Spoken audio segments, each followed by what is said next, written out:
두 번째 과목 이상심리학 출발해 보겠습니다. 21번 갑니다. 반사회성 인격장애의 기준이 아닌 것은 정답은 2번입니다. 10세 이전의 품행장애의 증거가 있어야 한다. 10세가 아니라 15세 이전입니다. 그래서 15세다. 포인트 잡으시고요. 22번 갑니다. 이상행동 및 정신장애의 판별 기준과 가장 거리가 먼 것은 가족의 불편감과 고통. 가족의 불편감과 고통은 성격이 안 맞아도 나올 수 있죠. 그래서 이상행동과 정신장애의 판별 기준과는 거리가 멀다. 딱 봐도 거리가 멀죠. 23번 갑니다. 알츠하이머병으로 인한 신경인지장애. 신경인지장애에 나오면 뇌와 관계에 있다라고 보고요. 주요 우울장애는 정서와 관계에 있다라고 보는 겁니다. 옳은 것은 나오면 알츠하이머병으로 인한 신경인지장애는 기억손실을 감추려는 시도를 하는데 만약서 기억손실을 감추려고 한다. 뇌에 문제가 있기 때문에 그렇다라고 보고요. 주요 우울장애에서는 기억손실을 불평한다. 불평은 정서와 관련이 있다. 그래서 1번이 딱 떨어진다. 나머지는 코로나 식기 버리면 된다. 나머지를 읽으면 오히려 더 시간 낭비하고 헷갈릴 수 있습니다. 그래서 버려야 자유가 찾아옵니다. 24번 갑니다. 회피성 성격장애에 나타나는 대인관계의 특징. 회피성 성격장애 하면 여러분들이 회피한다 막 이렇게 생각하는 것보다 더 쉽게 이해할 수 있는 건 뭐냐면 회피를 못한다 이겁니다. 회피를 못한다 이렇게 이해하시면 편합니다. 회피를 못한다. 즉 노할 수 없는 사람이에요. 노를 해야 되는데 노할 수 없어요. 이게 회피성 성격장애입니다. 이유는 비판이나 거절이나 인정받지 못하는 거에 두려워서 거절을 못해요. 그래서 나 보증 좀 서줘. 얘가 보증 안 서주면 나 친구 안 하면 어떡하지? 보증 서주고. 돈 좀 빌려줘. 1,000만 원만 빌려줘.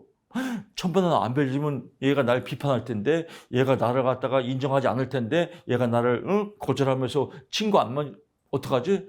이런 사람들이 끌려다니는 거예요. 이렇게 끌려다니는 거예요. 비판이 두려워서 거절하지 못해서 또 인정받지 못할까 봐 이런 두려움 때문에 거절하지 노할 수 없는 이런 걸 회피성 성격 장애라고 한다라고 보면 될 것 같습니다. 예민한 사람들이죠. 예민한 사람이에요. 예민한 신경성. 그래서 뭐 남 눈치를 너무 많이 보는 거 이걸 회피성 성격 장애라고 한다. 25번 갑니다. 다음 중 치매의 원인과 다른 유형으로 볼 수 없는 것이죠. 치매. 페닐케늄요증이다. 어렵죠. 발음이 그냥 케늄요증도 볼 거 없어요. 그냥 페닐은 아니다. 이렇게 공부하는 게 제일 상책입니다. 이거 나온 거 똑같이 또 나왔습니다. 그래서 치매의 원인과 페닐케늄요증과는 상관이 없다. 사실 페닐케늄요증은 뭐예요? 몰라도 돼요. 그냥 치매의 원인은 페닐은 아니다. 이게 제일 완빵이고요. 상식적으로 페닐케늄요증은 영유아가 발달, 말하는 거, 걷기 이런 발달 장애가 지연되는 거, 단백질 효소의 감소로 인해서 발달 장애가 지연되는 병을 페닐케늄요증이라고 하는데 답은 나왔습니다. 26번 갑니다. 우울장애에 관한 설명으로 옳지 않은 것은 적어도 1년 동안 심하지 않은 경우 우울을 지속적으로 경험할 때 지속적 우울장애를 본다. 지속적 우울장애는 1년이 아니라 2년입니다. 2년. 그래서 여러분 해설 잘못됐을 겁니다. 해설 수정 부탁드립니다. 해설에 1년이로 나왔죠. 1년이 아니라 2년 동안 심하지 않은 우울이 지속적으로 경험할 때 지속성 우울장애를 본다라고 보시면 될 것 같습니다. 우울증 장애와 관련 있는 거 노세 젊어서 못 놀면 우울증에 걸린다. 그래서 노르에피네프린, 세로토닌도 우울증과 관련된 호르몬이다. 노세, 그래서 노르에피네프린까지 외우는 것도 아주 이것도 사치입니다. 그냥 노세는 우울증이다. 이게 또 시험에 잘 나옵니다.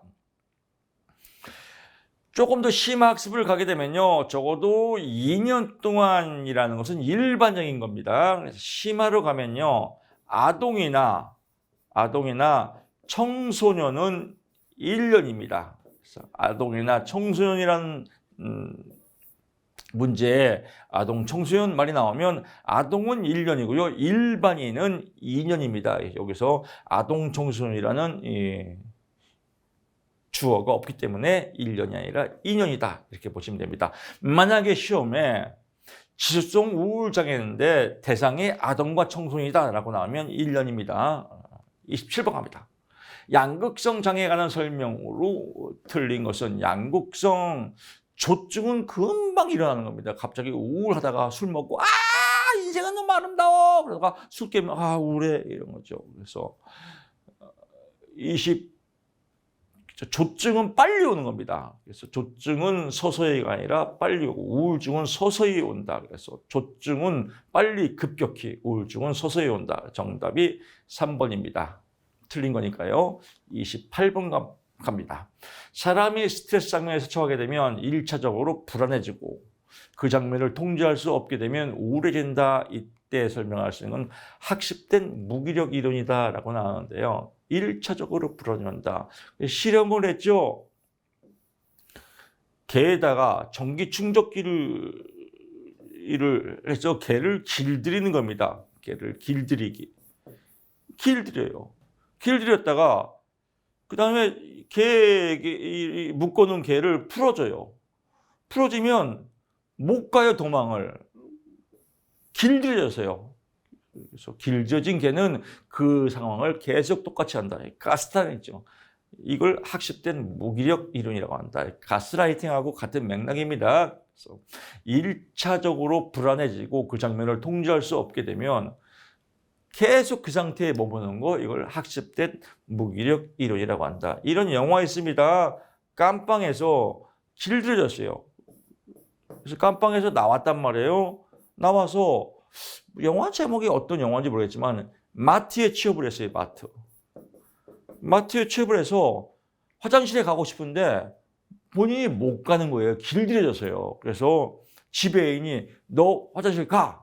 라고 명령을 내리면 가는 거예요. 길들여져서 혼자 못하는 거, 이런 걸 학습된 무기력 이론이라고 한다. 29번 갑니다. 알코올 사용 장애에 관한 설명으로 틀린 것은 이거 금방 맞출 수 있습니다. 2번이죠. 장기간의 알코올 사용에 따른 비타민 B의 결핍은 극심한 혼란, 작화 반응 등을 특징으로 하는 헌팅병을 유발할 수 있다. 헌팅턴병이 아니라 코르사코프 병이다. 그래서 코르사코프라는 사람이 만들었습니다. 그래서 코르사코프라는 거 이거 외워도 사실 이것도 사치예요. 그래서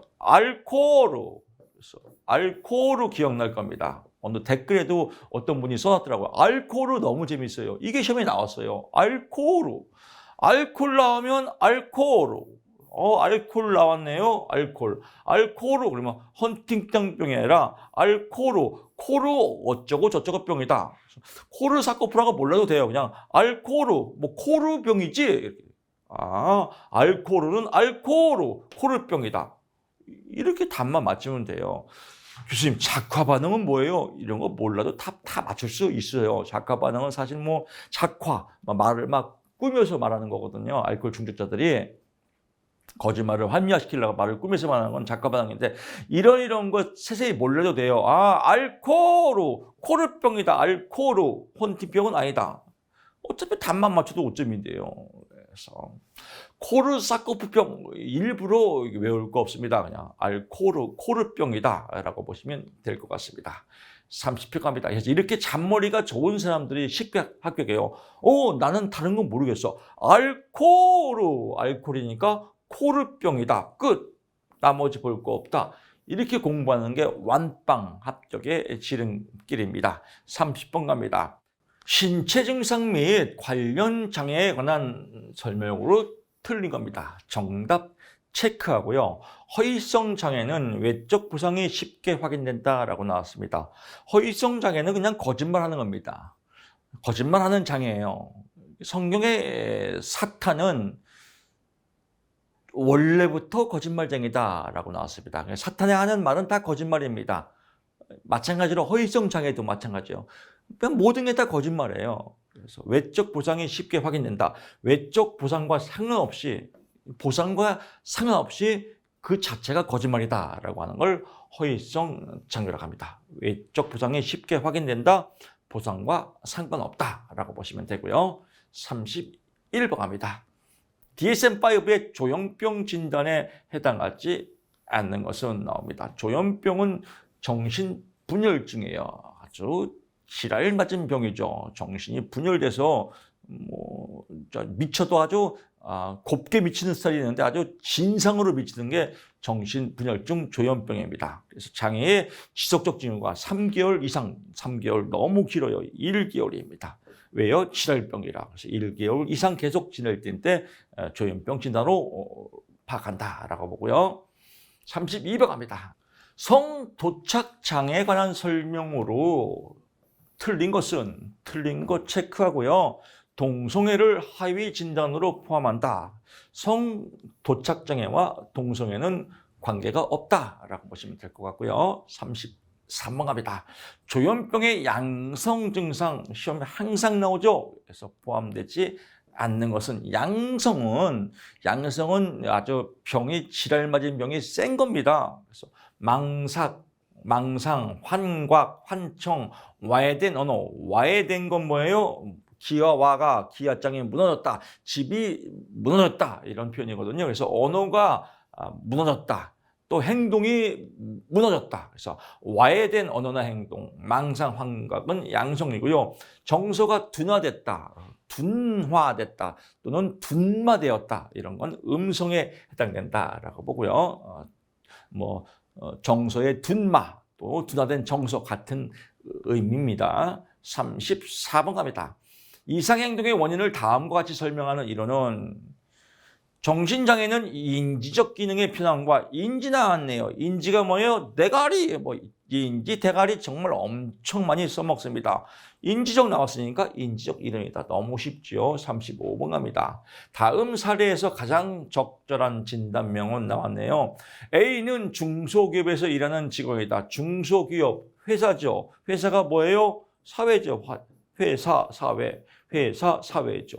사회 속에서 발표를 하는데 발표를 하게 되었다. 근데 발표하면서 온몸에 땀이 쏟아지고 숨쉬기가 어려졌다. 그 정신을 잃고 쓰러질 것 같다. 불안장애죠. 사회 불안장애입니다. 사회 불안장애다. 그래서 애자 하나 써주십시오. 사회 불안장애다. 라고 보시고요. 36번 갑니다. 품행장애에 관한 설명으로 틀린 것은 정수영기의 발병형은 아동기 발병형에 비해서 성인기까지 지속적으로 경향했다. 이 품행장애는 속담을 여러분 알면 더 쉬워요. 3살적 버릇 여든까지 간다 이런 거겠죠. 어렸을 때의 품행장애가 아주 더 진상입니다. 그래서 어렸을 때 발병되면 고치기가 힘들어요. 청소년기 발병형은 아동기 발병형보다 성인기까지 아동기 발병형이 쭉 성인기까지 간다. 그래서 아동기가 더 심각하다라고 보시면 될 것 같고요. 37번 갑니다. 물질 관련 장애에 포함되지 않는 것은 담배 중독이다. 교수님 이거 좀 이상하지 않나요? 알코올도 물질이고 대마초도 물질이고 아편도 물질이고 담배도 물질인데 물질 중독 아닌가요? 근데 담배 중독은 물질 관련 장애로 보진 않았어요. 다들 담배 피는 인간들이 많아갖고. 그래서 담배 중독, 담배도 물질이지만 담배 중독, 사실 담배 중독도 심각해요. 근데 사회적으로 그냥 관대하거든요.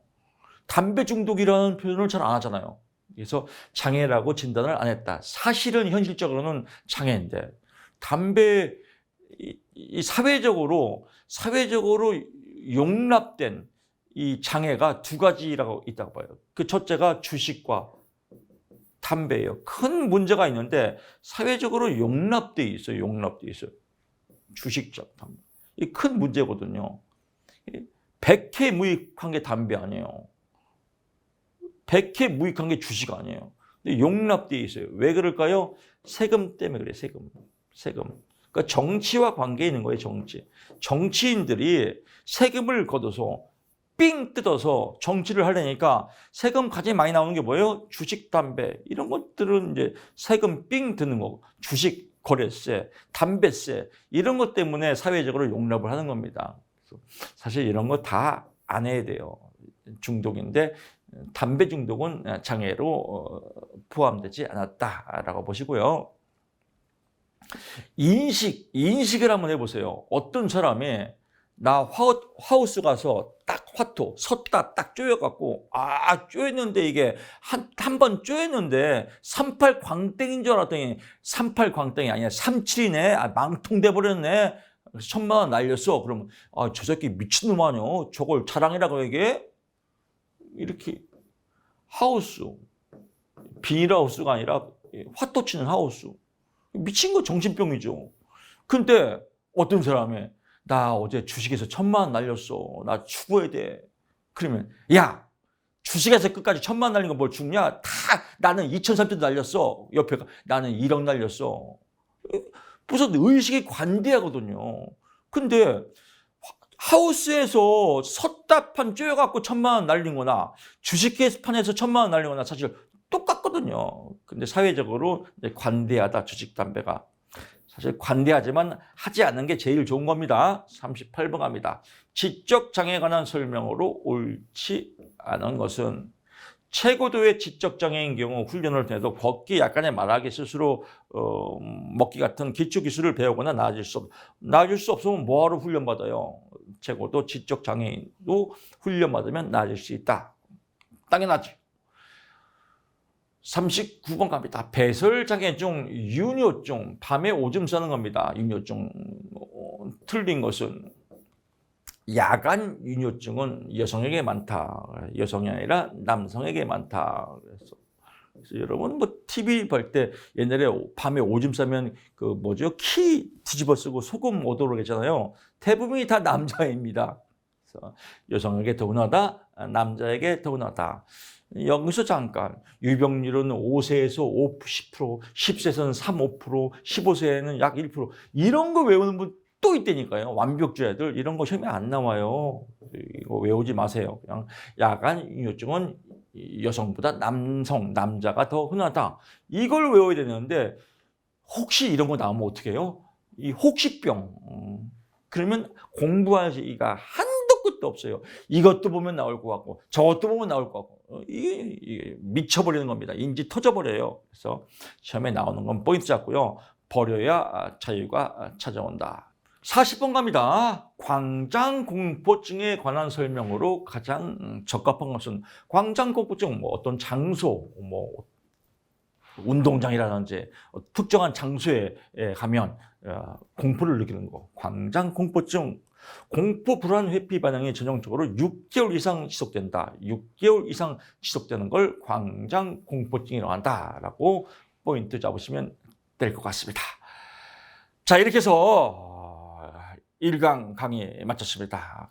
그렇게 어렵지 않습니다. 그래서 공부하는 요령이 중요합니다. 옳은 것은 옳은 것만, 틀린 것은 틀린 것만, 왜 틀린지 확인하고 내 것으로 소화시키는 게 합격의 질입니다.